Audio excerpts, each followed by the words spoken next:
What it is, man. Detroit versus everybody, man. Detroit, we rep the hardest, man. We gain the hardest. You know what it is, man. Detroit, CJ, holla at your boy when we get home. All right, man. Danny Garcia changed his pick from 50-50 to Errol Spence, and he explains why. Now, it's pretty much the generic answer about Errol Spence. He's going to be stronger. And like I said before, a lot of times generic get the job done. He's bigger, he's stronger. He's too big, his work rate too much for Terence Crawford. And like I said before, that's not out the realm of possibility. You know, that can be an actual fact. And that might be the case. Bud might be too small. Bud might be too fragile. Bud might be too little. Bud might not be this. Bud might not be that. It might be true. Might go in there. Errol did all this running around. It might be easy. It might be easy. You know, but I think, you know, in my opinion, I think they got the call. I think they got the call. You know, I think Danny got the call and say, man, you got to pick Errol, man. Stop going out there picking, you know. Damn, you got somebody else exposing Javante Tank Davis. Damn, they exposing Tank left and right. Damn, Brian Norman Jr. came out exposing Tank. Talking about he quit. Hold on, the only reason I'm gonna post this because this is my boy right here. This is my home. This is my man's right here. 10 grand. You know, Philly a real place. My boy, y'all go subscribe to my boy YSM Media. Y'all go subscribe to my boy YSM Media. I'm gonna watch this as soon as I get some time. Go support them. I'm gonna just keep it on the screen while I talk a little bit. You know, go shout out YSM Media, bro. Go support my man. Go support my boy. You know, you see it, Brian Norman Sr. or the same dad exposed Javante Davis sparring session. That's why I don't like him. He quit. Okay, so remember I brought this up last night with Keith the Bounty Hunter said it. You know, I said when they protected somebody like Tank the way they protected him, bro, I told y'all that it's for a reason. The reasons that we here, the reason. Shout out to everyone fired though. But you know, Errol Spence too strong. Terence Crawford, for Terence Crawford says Danny Garcia. All right, that's what old Danny Boy say. And Danny Boy might be right. I'm not here to dispute. Danny Boy's the pro. You know, Danny Boy's the man. 100 grand. You know, he might be right. Errol Spence might be strong. But like I've said, I remember the strong fighters of 147 pounds like Margarito, Paul Williams, Joshua Cloudy, you know, Miguel Cotto when he grew into the division, you know, the Oscar De La Hoyas, the Ike Cortez, you know, the Vernon Forrest, you know. I mean, he might be. I don't really put him in that class of strength. But like I said before, them some great fighters. He said in the beginning it was 50-50, but now for some reason I'm leaning towards Spence, said Danny Garcia. The fight I predicted Spence would defeat Terence Crawford. Okay, like what changed? All right. He said, I feel like he's strong. He's going to be too strong. His work rate, said Danny, why he's picking Spence over Crawford. But we knew that before then. But what made you change your mind? What made you change your mind? You know, and like I said, he had liberty to speak on how he gonna speak, but I want to know what made, because you've been in the ring with Errol as a pro. You haven't been in the ring with Errol of Terence as a pro. You had your opportunity to be in the ring with Terence. You could have been in the ring with Terence. You know, all this. I think Al Heyman told them niggas start talking like that, bro. I really do, man. I think they got that PBC that phone call, the hotline bling, and he told y'all, you niggas really start doing this, that, and the third. But you can, man, people can say shit to the blue in the face. You can listen to me say something to him blue in the face about the fight. Don't mean it's gonna happen. The fight might happen. The fight might happen, you know, a totally different way. I thought Jeff Warren was gonna be too strong for Bud and rough Bud up a little bit. Bud made Jeff Warren like a ragdoll toy. But I mean, like I said, Sean Porter, he didn't like run through Sean Porter. You know, I mean, he ran through Danny Garcia, beat Danny every round. He said the only thing he can't do is get caught, because if he get caught a little bit, he'll be shaky, said Danny about Spence. He says, but other than that, he's going to beat him. Crawford throws the shorter punches. That's why his punches are harder. Spence are a little bit wider. Crawford throws shorter punches. That's why they have the effect. Spence throws a little wider, but it breaks you down. He's number one, so a lot of guys feed into that. But I look at Styles and Danny when asked about why so many boxing fans leaning towards Crawford to defeat Spence. So he leaning towards Styles. He's but then he said, I didn't read that. He said, but I look at Styles. So when you look at Styles, a lot of people say, well, Errol Spence gonna make adjustments, but I say to that. Here's my thing to talk about, people making adjustments, right? Sometimes you just need one tool to get the job done. Sometimes you need a hammer and some nails just to get a job done. Sometimes you don't have to switch it up. And Errol Spence, what he's saying, Errol Spence, his come forward, break you down style would be enough. But then again, if you look at it, the one guy Spence fought who moves his feet and move off the line, he had a lot of success turning Errol Spence and Sean Porter. So, if Bud gonna dance in front of him or walk in front, a lot of people say he can't stand there. I don't know why he can't stand there like Ugas. He cannot be there like Ugas. Just standing there not doing nothing and throwing a punch every 15 punches. Errol Spence land on top of your head, not throw, land on top of your head. I agree on that. I agree on that. But yeah, he can push Errol Spence back because he can counter punch and he can move his head off the line. He can move his feet. I tell you, I beat the shit out of Spence on the inside. Spence can't fight on the inside. I seen that in the Sean Porter fight. You know what I'm saying? If you got Spencer's strength and his size and all that, you don't let a nigga like Sean Porter. You pin him on the ropes. You kept letting Sean Porter spin you around. You think Julio Cesar Chavez will keep letting a nigga spin around? Even with a guy like Paul Williams, he get you in the corner, man. The only way you getting out that corner is with a white flag going on your knee, or the ref don't let you work. That's the only way you getting out that corner. Corner boys. You know what I'm saying? That's the only way you're getting out that corner, bro. That's the only way you're getting up out that corner, out pinned off. And I just look at the fight for what it is.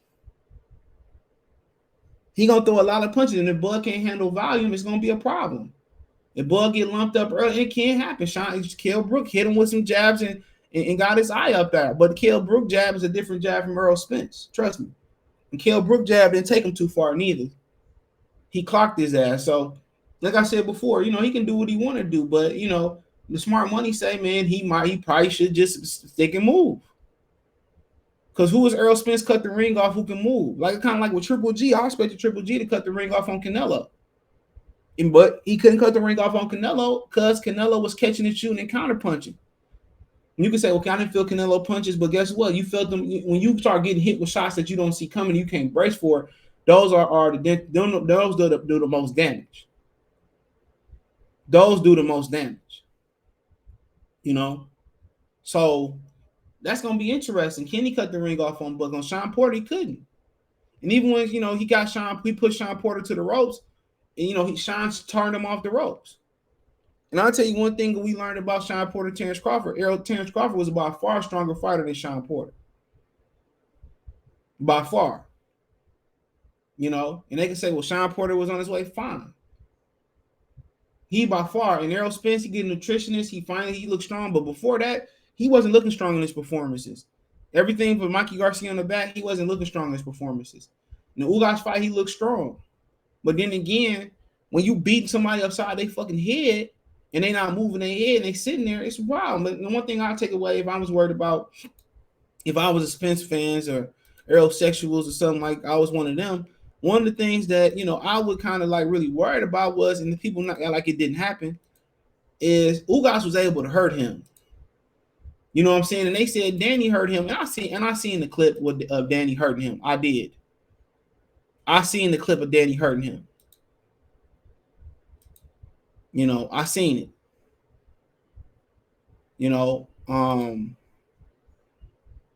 I seen it. And yeah, he hurt him. But this is them saying this on Instagram. Bomac reposted this. Keep thinking Bud small, weak and small. He reposted this. Keep thinking Bud weak and too small. Earl getting sent to the upper room, and that's on life. So one of his people said that. One of his people made the post, and And I don't know how to reshape stuff on here, bro. I don't know why I do it like this. But one of his people said that.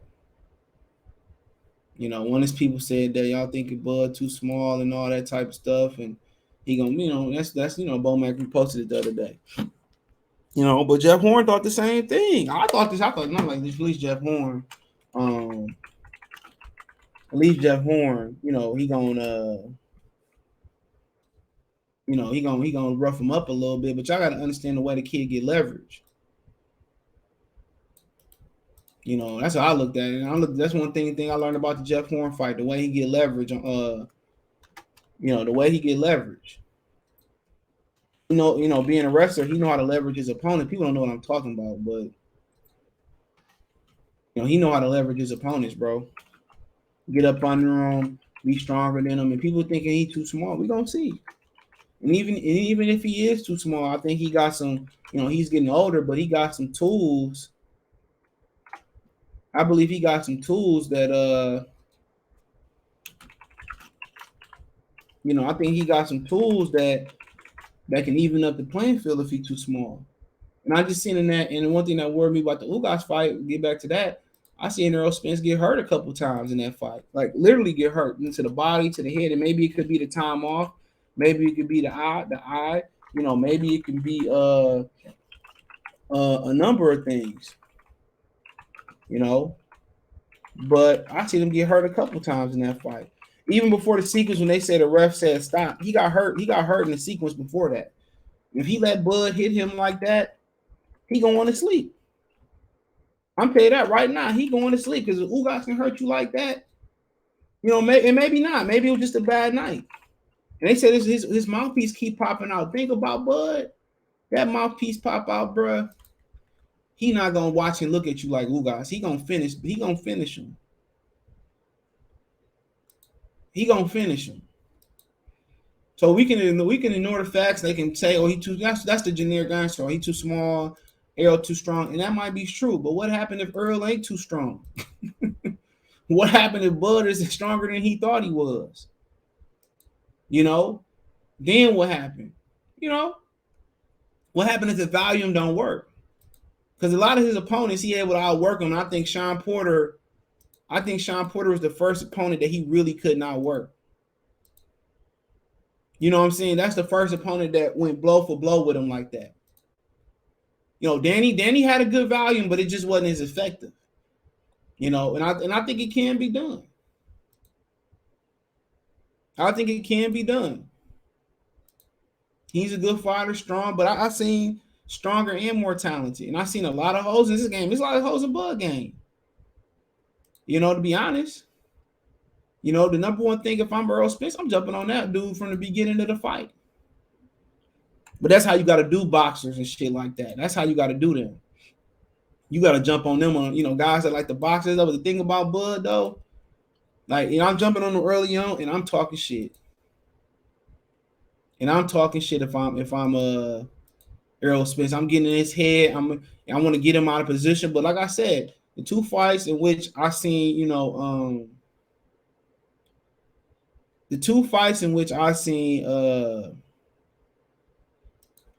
Bud fight like real discipline that I could think of was the Victor Postal fight and the Sean Porter fight. He fought a very disciplined fight. He fought a very, very disciplined fight. And you gotta understand, if you Bud, if you, Errol Spence, you want to get him out of his comfort zone. You want to get him angry. You want to get him mad. Because when you start hitting him, you want him to jump out of position, and you want him to jump out of position so you can catch him. So I think psychologically is where Errol Spence can gain an edge too. But then again, sometimes you gas somebody up. Sometimes you gas somebody up, and sometimes it just gives them extra motivation. But then again, you should want to whoop somebody ass at their best. But then again, sometimes you don't want to add more fuel to the fire neither. So we can't say that. Sometimes you don't want to gas the nigga up too much. You know, sometimes you don't really want to poke the bear. You know what I'm saying? But but sometimes you really don't want to poke the bear. But I mean, yo, it is what it is. It is what it is. You know, but like I said before, man, he make valid points. Sometimes you gotta jump. That's what Madonna did. He jumped right on Floyd. You got to. You know, can't give fight boxer space, but Crawford a little bit different than Floyd, a little bit stronger. And I think his offensive arsenal at that point in his career just is hitting on all cylinders. But you got to respect Danny Garcia opinion. You've been in there with Spence. You've been in there with Bud a long time ago, which, you know, some things can apply, most things won't apply. But, you know, Earl Spence got a chance. If Earl Spence didn't have a chance in this fight, guess what, man? Why we want to see it? So, yeah, Earl might be too big, too strong, too much volume, too much dog, too much beast, too much everything. Might be too Dallas for the nigga. You know, but that's what make the fight great. Errol Spence definitely got a really good chance to, you know, do his thing. But we'll see. But hey, let me know what you girls and guys think. Shout out to Welterweight and Boxing News playlist. Shout out to Danny Garcia. If you don't know, now you about to know. Danny Garcia fights Jose Benavidez Jr. July 30th for those who give a hell. I don't. But it is what it is. Only reason I want to see the card for Gary and Tyron Russell. There's only one thing about talking shit about a guy. His dad, I'm gonna say he talks shit about Crawford, but his dad talks shit about Crawford. But he was the one that said, you know, I fight Crawford, but not in my next fight. Turn around and fight Jose Benavidez Jr. So check out the Welterweight Boxing News playlist, Welterweight then Boxing News playlist. Financially, want to support the channel, Cash App, $ CJ Good 313, Venmo CJ Good 313, PayPal link in the description. Hit the link tree. You can find me on Twitch, Twitter, Instagram, Spotify, Anchor, Apple Music, Google Podcasts.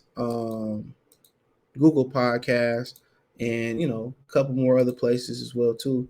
Cash App, Venmo, PayPal, Twitch, you know. So appreciate the love and support. One time for the one time. Peace.